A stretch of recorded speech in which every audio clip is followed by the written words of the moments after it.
Hello, my friends. In this lesson, we will solve the problem of sending photos and videos not appearing in the gallery of the iPhone.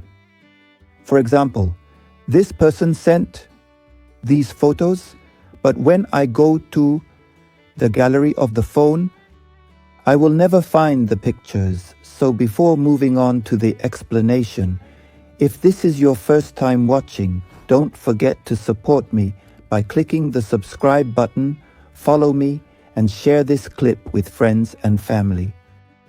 The method works on the regular WhatsApp application as well as the WhatsApp Business application.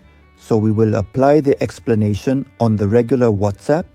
We open it normally, then we exit this chat. So directly, we go to this option located at the bottom.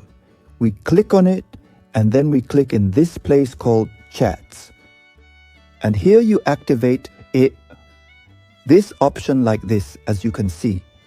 From now on, when someone sends you images and videos, you will find them in this place, which is the gallery for iPhones. If you've reached this point, don't forget to check out this playlist of some iPhone tutorials as well as some WhatsApp tutorials. Best regards.